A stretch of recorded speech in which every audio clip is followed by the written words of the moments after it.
Гледате дневникот на Сител. Во студиото со вас Иван Кузмановски.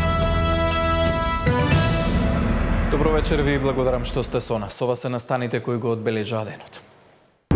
Од полноќ стартува изборната кампања. ВМРО-ДПМН со прв митинг во Скопје, СДСМ во Крушево. Отворен повик за фер и демократски процес. ВМРО-ДПМН води подобра економска политика од СДСМ, оцениле граѓаните. Најголем дел од испитаниците во анкетата на МКДМК велат дека и власта и опозицијата немаат доволен економски капацитет. Времено затворена сендвичарница во Штип, откако 5 средношколци завршиле на инфективно со симптоми за труење со храна. Сите јаделе сендвич со пилешки стек. По 13 години градба осветена црквата Свети Константин и Елена. Во центарот на градот да имаме ваков храм е велелепно нешто. Многу добро нешто што може да постои на наша славна Македонија. Вандализиран муралот на мајка Тереза на школка во градскиот парк. Русија со масовен напад на Украина, лансирани 600 дронови и 40 ракети. Полска затвори дел од воздушниот простор и крена борбени авиони. Тема на денот вечерва за дигиталниот самит, сајбер безбедноста и хибридните закани. Ке разговарам со министерот за дигитална трансформација Стефан Андоновски. Останете со нас.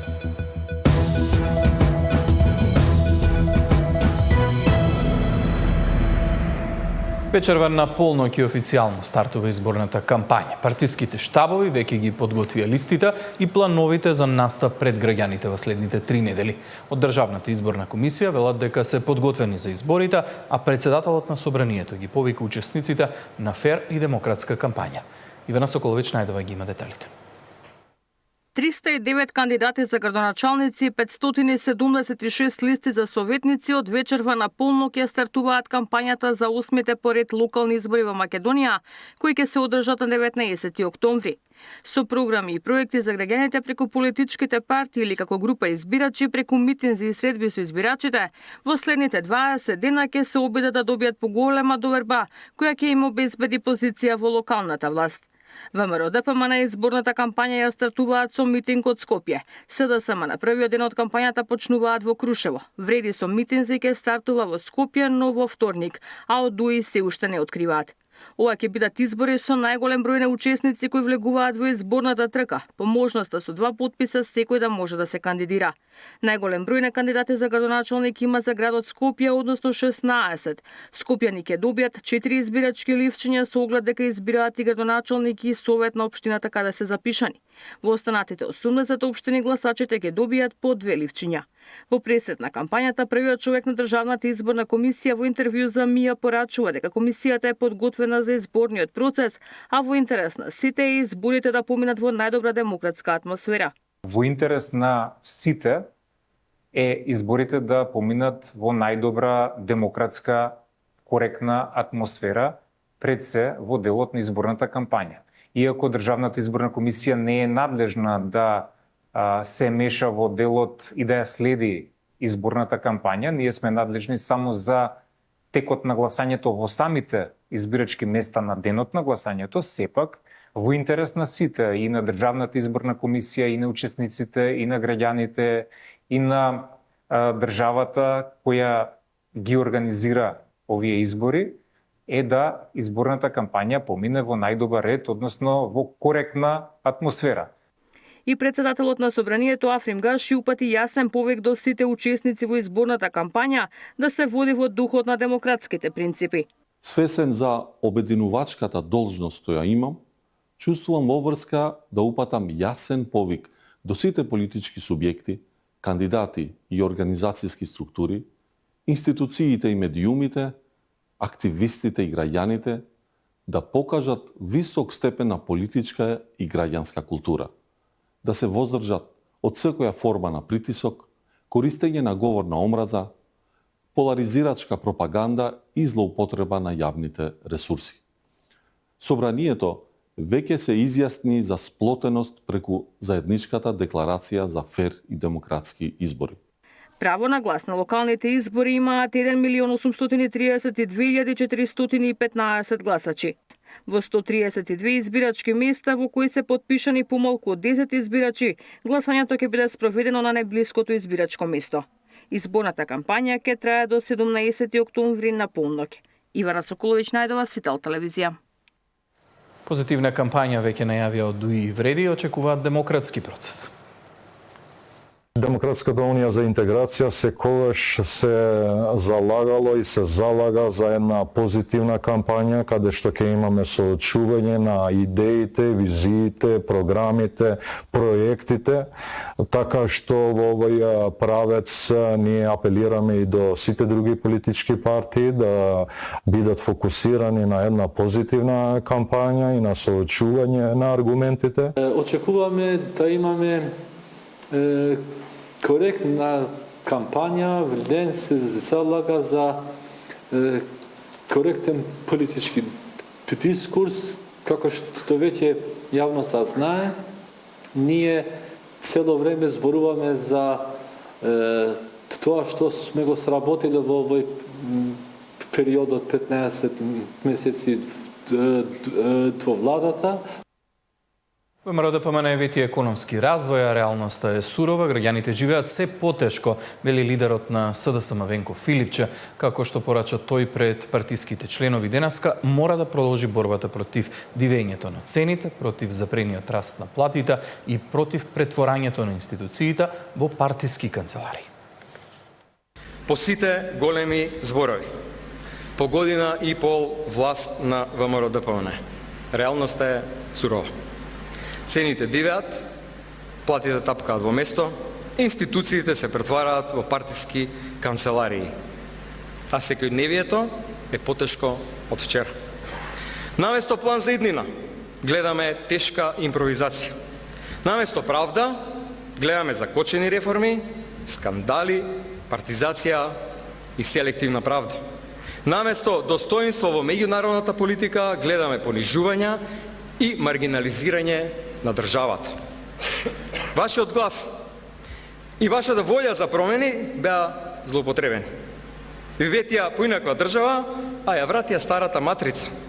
Блиските добиваат, останатите се неважни. Ветија економија и развој, а денес се живе се потешко и потешко. Платите не ги качуваат, цените не ги контролираат.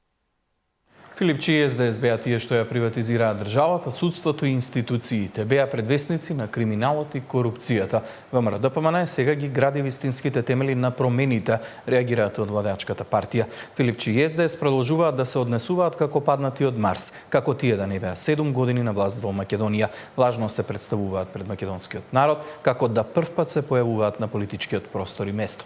Во времето на владата на Филипче и СДС народот живееше со 150 денари на ден. Пензионерите беа на барикадите пред влада, барајќи зголемување на пензиите. Земјоделците беа повеќе на протести отколку на нива. Младите учеа од скрипти, луѓе гореа живи во болници, дизајнирани од Филипче. Криминалците по улици дивеја, се даваа дури и пасоши на светски криминалци. Корупцијата беше на највисоко ниво. Судството свиреше по нотите на Заев и Филипче.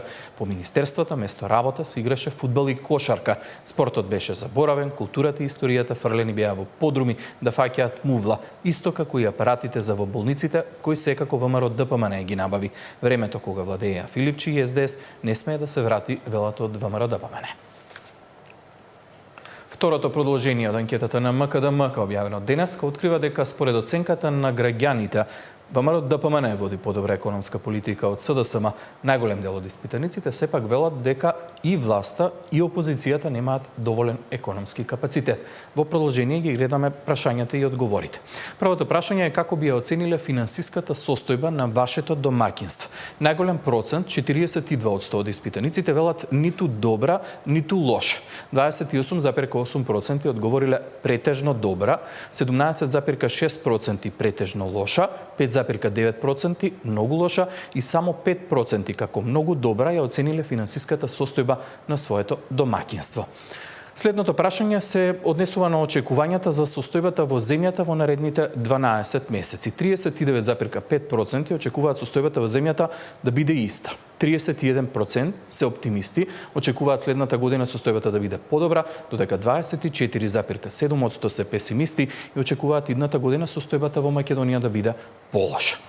Следното прашање гласи вака: според вас која од следните две партии, ВМРО ДПМН и СДСМ, има капацитет да води подобра економска политика? Одговорите се следни. 33,5% од испитаниците велат дека ВМРО ДПМН има капацитет да води подобра економска политика.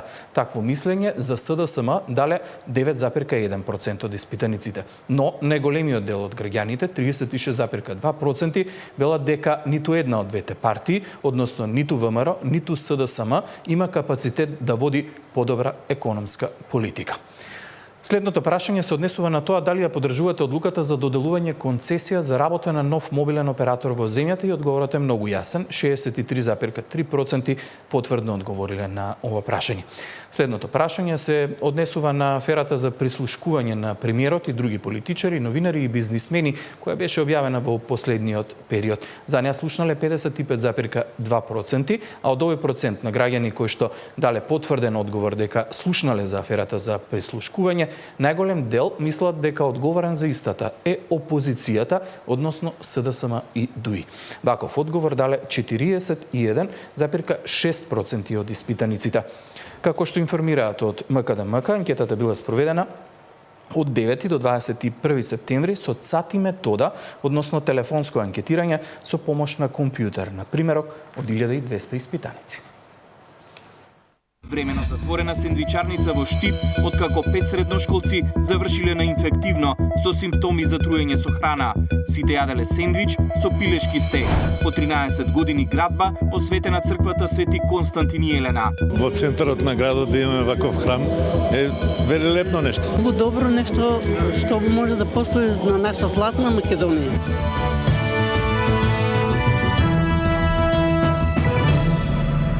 Агенцијата за храна и ветеринарство времено затвори сендвичарница во Штип, откако 5 средношколци се пожалиле на симптоми на труење со храна. Сите рекле дека јаделе сендвич со пилешки стек од сендвичарницата која била во близина на училиштето. Земени се примероци за анализа, по добивање на резултатите, ќе се знае текот на постапката.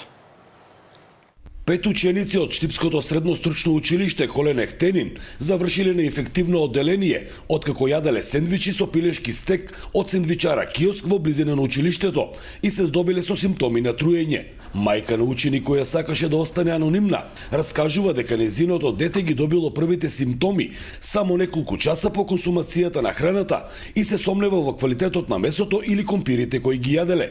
Детето јаде стек со компири од сендвичарницата, веројатно и така и другите деца се заразиле и имат тровање. Веќе неколку дена се тука, од четврток и петок се тука децата. Кога дојде дома беше многу поспано и имаше температура. После имаше гадење, проливи и продолжи тоа во петокот цело време. И кога постана почесто дојдеме тука со упат за да им дадат инфузија. Веројатно е тровање затоа што има и многу други другарчиња и од контамирана храна доставена у сендвичарницата. Таа упати апел до надлежните да вршат чести контроли на местата каде се чува храната и на самите угостителски објекти каде се послужува. Храната што е оставена по магазините да се контролира и да се продава хигиенски исправна храна и на сендвичарниците и на рестораните кај што се служат децата со храна. Агенцијата за храна и ветеринарство преку соопштение информира дека по добиена пријава од Центарот за јавно здравје дека 5 деца се здобиле со симптоми на труење, извршили инспекцијски надзор во сендвичарата. Земени се примероци од инкримираната храна за лабораториско испитување и брисеви од работните површини. По наредба на инспекцијските служби на АХВ, сендвичарата е времено затворена се до добивање на резултатите од лабораториските испитувања со кои ќе се потврди нејзината безбедност. За Сител, Трајан Ристовски. Од 20-тината пациенти кои при скринингот во Трубарево беа повикани на дополнителни прегледи на клиниката за пулмологија, само половина од нив се појавиле на преглед. Од болницата велат дека досега никој не бил задржан на болничко лекување. Досега ниту еден пациент од Трубарево кој по скринингот бил упатен на дополнителни испитувања на пулмологија не е задржан на болничко лекување. Од над 200 прегледани во 2 дена, 10% беа упатени на дополнителни испитувања, а до денеска на клиниката се јавиле само половина од нив. На пулмологија беа упатени пациенти со недоиследена хронична респираторна болест или пациенти кои веќе имаат хронично респираторно заболување, но слабо контролирано за кое има потреба од ревизија на терапијата од страна на специјалист. Од 20 пациенти дојдени се 9, на кои им се направени сите испитувања по протокол. Останатите ги очекуваме да се јават од понеделник во нашата клиника, изјави засител доктор Оливер Зафировски, директор на пулмологија. За време на дводневниот скрининг во Трубарево, според пулмолозите, граѓаните се жалеле на печење во грло, нос и очи, а имало и такви со стегање во градите од тежнато дишење. Тоа се пациенти кои што претходно имаат хронична респираторна болест, како астма или хроничната обструктивна белодробна болест. Дел од нив се пушачи и не ги земале редовно претходно припишаните лекови, така да нив ги упативме итно на клиниката за пулмологија да се јават и да се направат тие понатамошни диагностички процедури. На бројните граѓани кои во средата и четвртокот чекаа за прегледи во Трубарево и мереа сатурација, пулс и витални капацитети. Скринингот го правеа тимови од пулмологија, а беше спроведен 10 дена по големиот пожар во складиште за електронски отпад, чиј густ чад предизвика здравствени тегоби кај населението. Сања Димитровска, Сител телевизија. По 13 години градба осветена црквата Свети Константин и Елена. Во центарот на градот да имаме ваков храм е велелепно нешто. Многу добро нешто што може да постои на наша златна Македонија. Вандализиран муралот на мајка Тереза на школка во градскиот парк.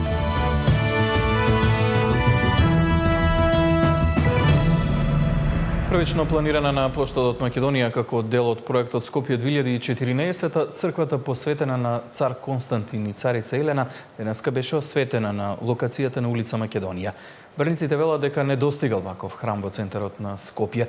Чинот на осветување го изврши архиепископот Охридски и Македонски, господин Стефан. Тој во неговиот говор порача дека најубав е храмот кој е полн со верници. На сите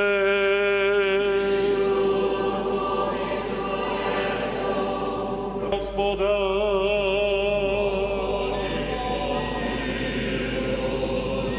Почнат со изградба пред повеќе од една деценија, денеска осветен храмот во Скопје посветен на светите цар Константин и царица Елена.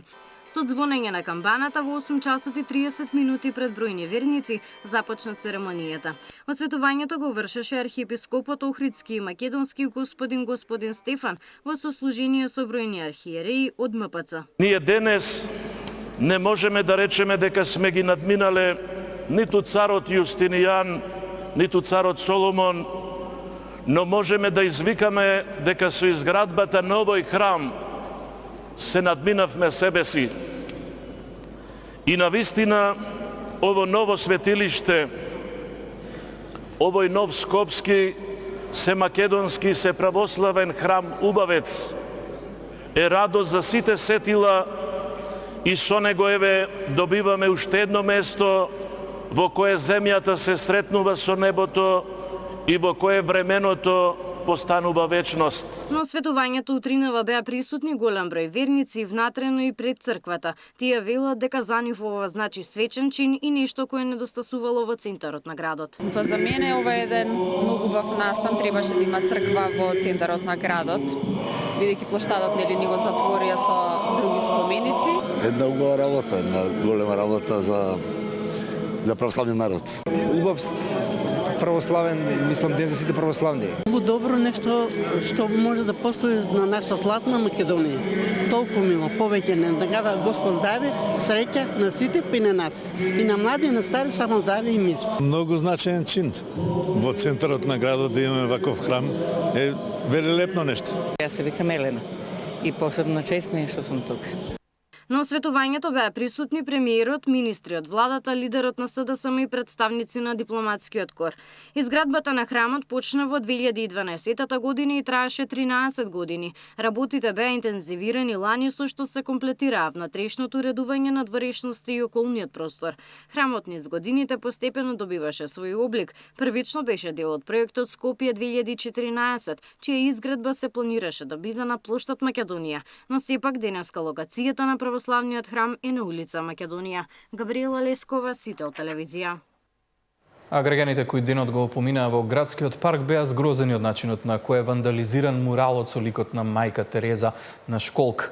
Најверојатно во текот на ноќта непознати лица исцртале марама преку устата и ликот на светата мајка Тереза. Се работи за марама со детали од уличната урбана култура.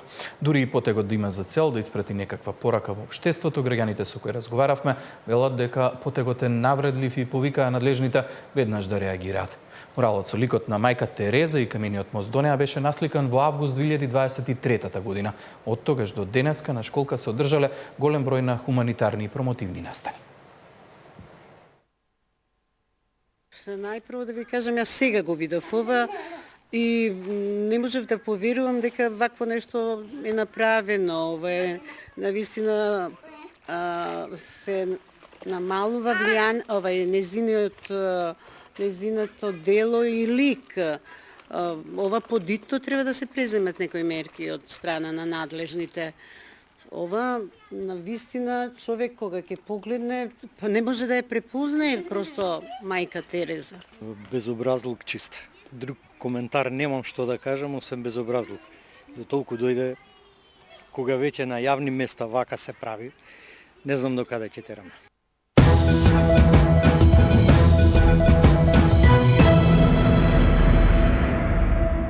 Во теме на денот, како што најави вечерва разговарам со министерот за дигитална трансформација Стефан Андоновски. Министре, добро вечер, добре дојдовте. Добро вечер, благодарам за поканата. Домаќин сте на дигиталниот самит, кој што почнува на први, ќе трае 2 дена, први и втори.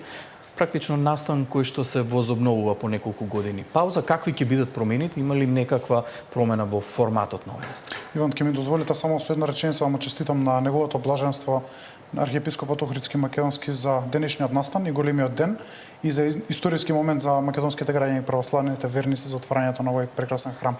Да одговорам на прашањето, го променивме форматот и малку иновиравме во пристапот. Бројката на присутни ќе биде повеќе од 800 лица.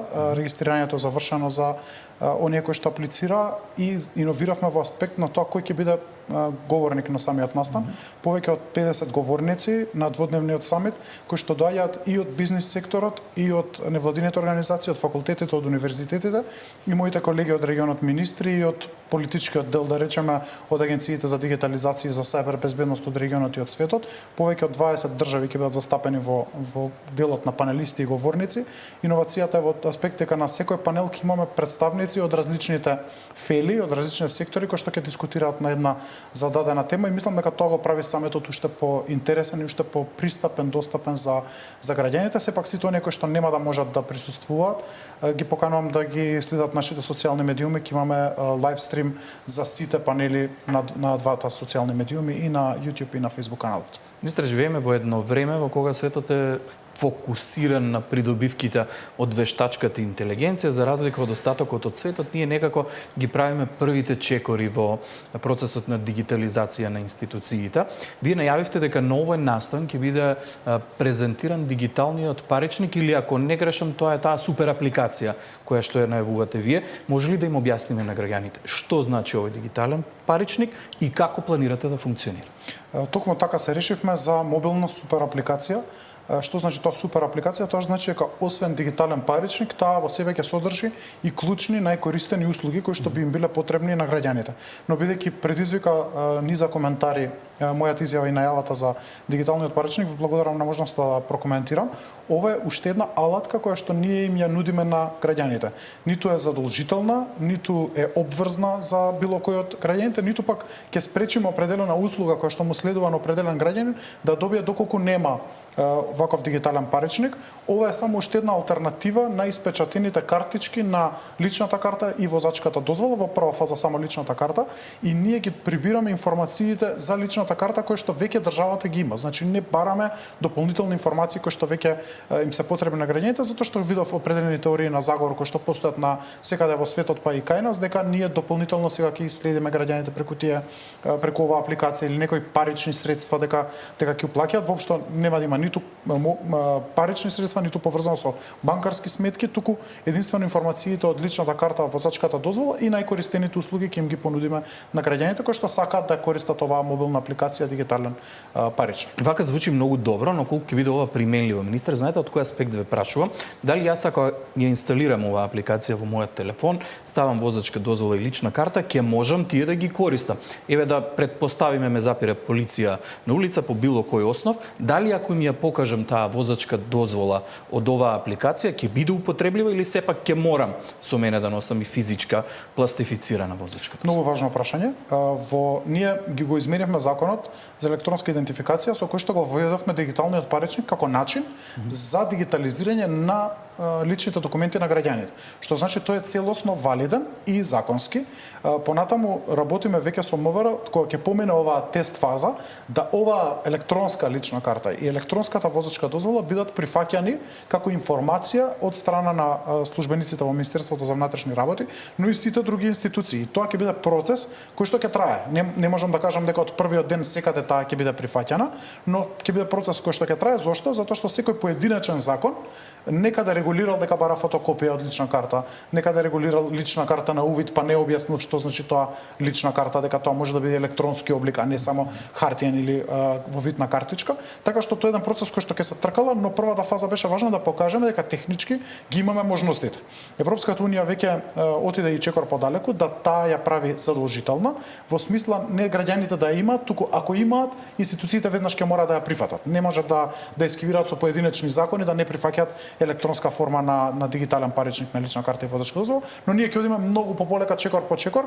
Веќе разговаравме со Министерството за внатрешни работи, имаме одлична соработка и во понатамошниот период како и тие ќе ги надградуваат своите системи, такова ќе биде се подозволено и применливо и кај нив. Да, ова веројатно ќе станува се поприменливо и се поприменливо. Еве движејќи се секојдневно во трговските објекти, гледам дека многу голем дел од граѓаните веќе го користат тој електронски паричник на мобилните телефони кои што го имаат како можност, значи нема да биде нешто ново. Меѓутоа вие зборувате за злоупотреби. Има ли од друга страна некаква двојна контрола која што би ја вршеле институциите на овој систем? Дали полицијата ќе може да исконтролира дали тоа е навистина моја возачка дозвола, дали е валидна издадена или само внесена во некаков систем? Планот е да имаме тројна контрола. Првичната контрола ја врши лицето кое што ја проверува. Вториот степен на контрола проверувате и самите вие дека му дозволувате пристап на определено лице до вашите податоци, кои што ќе му го одобрите вие во моментот кога ќе скенира QR кодот од вашата апликација, што значи вие го покажувате вашиот QR код, тој се скенира, во истиот момент лицето побарува од вас дали би ги споделиле вие информациите со него, вие притискате сподели. Третиот степен на контрола е дека имаме листа на логови, дека за определено лице се извршила контрола на податоците на личната евиденција во дадено време, дадено место и од даден уред и од дадено лице кој што го користел тој уред. Што значи дека имаме тростепен систем на контрола. Ова е најдоброто што може во моментот да се развие како безбедност и многу е побезбедно отколку да дадете некому фотокопија од лична карта. Не знаете или пак личната карта на увид па таа да биде изфотокопирана, фотографирана и така натаму. Ова е степен на контрола кој што и тоа не го кажав, QR кодот трае многу кратко. По завршувањето на тој QR код тој не може повторно да биде употреблив. Што значи дека следниот пат ќе се генерира нов QR код. Секој пат нов QR код. Работиме на безбедноста и затоа ова ќе одиме со тест верзија, ќе одиме со прва, втора, трета верзија, затоа што сакаме да биде безбедно и корисно и граѓаните да имаат доверба во оваа мобилна апликација. Не ја правиме еднаш за да се пофалиме, тука направиме да биде корисно. Кога очекувате вака генерално да почне некаква примена на овој дигитален паричник? Па јас ќе промовирам за време на самитот, се надевам дека ќе успееме до тогаш да имаме тест верзија за учесниците на самитот да можат да ја симнат и да ја тестираат со вистински лајв податоци, реални податоци за нив. До крајот на годината очекувам дека ќе имаме првата верзија која што веќе ќе може да се користи. Таа ќе има лична карта, како што кажав, и ќе има две најкористени услуги. Едната е од Агенцијата за вработување, другата е потврдата за стаж од Фондот за пензиско и инвалидско осигурување, затоа што немаме слој за плаќање, за наплата со картичка во апликацијата, ги ставивме оние кои што се бесплатни за граѓаните, така што оваа апликација ќе служи за тие услуги. Идејата е сите услуги кои што ги има државата да ги понудиме на таа апликација за полесно, побрзо да бидат достапни за граѓаните. И вториот елемент и оние лични документи кои што се надвор од личната карта, возачката дозвола, се мисли на дипломи, потврди, уверенија, кога еднаш ќе ги симнете, ги имате во вашиот дигитален паричник, да тие можете да ги искористите да бидат верифицирани. Неброј број пати, неколку пати. Ја гледам најавата за самитот, ако прва точка како носечки приоритет е дигитален паричник, второто е интероперабилност. Многу важен момент, пропратен некако со овој процес на дигитализација. До каде сме со ова? Тоа е еден тежок израз кој што е многу важен за дигитализацијата. Јас го нареков нашиот дигитален автопат. Без тоа не може да функционира. Дури апликацијата не функционира ако не сме ние поврзани на платформата за интероперабилност со податоците од Министерство за внатрешни работи и ги создаваме. Да го сватат граѓаните, ова е како два града оддалечени едниот на истокот од Македонија, едниот на западот. Ако го немаме централниот автопат E75, ние не можеме да се поврзаме. Некаде мора да поминете по тој автопат. Така што во моментот имаме раст на бројот на институции кои што се приклучени на платформата и за 80% минатиот месец раст на бројот на трансакции. Ме радува тоа што институциите започнуваат да препознаваат платформата како најлесен, најбрз и најбезбеден начин за споделување на податоци помеѓу себе. Не мора да градат меѓусебна билатерална врска, туку со една врска со платформата се поврзани со сите. До крајот на годината правиме надградба уште една на платформата системска, која што ќе значи побрз проток на информации, поголема безбедност и истовремено апелирам на оние институции кои што не пројавиле интерес да се закачат за платформата, затоа што закачувањето е бесплатно, а и веќе Министерството за дигитална трансформација не го чини многу средства затоа што направивме една надградба. Постои голем интерес од приватниот сектор. Претежно тука се телеком операторите, банките, финтек друштвата и навистина го поздравувам нивниот ангажман овој период, затоа што преку таа платформа ги добиваат податоците за граѓаните при аплицирање за кредит, отварање на сметка во банка или купување на мобилен телефон или некој уред и овој начин многу го забрзува процесот. Се надевам дека во наредниот период ќе го се зголеми интересот затоа што ова е основата. Но не само бројот на институции. Ние имаме институции кои што не споделуваат информации, немаат ни една трансакција, а се закачени. Ја направиле тој труд да веќе се закачат на платформата. Важно е да развиваат сервиси кои што ќе бидат достапни на платформата. Имаме еден предлог да ние почнеме да развиваме сервиси за другите институции. Тоа би било малку над мандатот кој што го има Министерството, но ќе го понудиме тоа како алатка најверојатно почетокот на следната година за да олесниме процес на институции кои што сакаат да споделуваат, а немаат технички или човечки капацитети. Да, верувам дека откако ќе го отворите процесот со овој дигитален паричник, некако полесно ќе се одвиваат работите. Гледам трет приоритет, вие сајбер безбедноста, донесовте нови закони, променивте неколку. Може ли да кажеме дека сме сајбер безбедни? Па никогаш нема да можеме да кажеме 100% дека сме сајбер безбедни, но граѓаните треба да бидат спокојни затоа што работиме многу напорно на мониторинг на целата ситуација и одговараме рано на предизвиците кои што ги имаме. Тоа е поентата на законите за сајбер безбедност кои што за прв пат го донесовме оваа година. Никогаш не сме имале закон за сајбер безбедност. Сега сме влезени во втора фаза на реализација на тој закон, ќе биде навистина предизвикувачко и тешко затоа што не е закон кој што е напишан веднаш да биде применлив, туку низ од 3 до 4 години да се имплементира и во приватниот и во државниот сектор. Ние го градиме владиниот центар за одговор на сајбер инциденти, сместен во Министерството за дигитална трансформација и го мониторираме случајот, но обврска прв принцип на законот е дека сајбер безбедноста станува обврска на секоја институција. Како што институцијата се грижи за тоа да не се случи поплава на архивата или да не дај Боже да не пукне некоја цевка или не се случи некој пожар во институцијата, на истиот начин ќе мора да се грижи за своите системи, затоа што тие стануваат темел на функционирањето на секоја од институциите, а наша обврска ќе биде да бараме од тие институции постојан мониторинг и известување доколку нешто се случи. Напади имало и ќе има, закани имало и ќе има, затоа што ова станува елемент на хибридна војна која што ја водат државни и недржавни актери и некои од бизнис причини.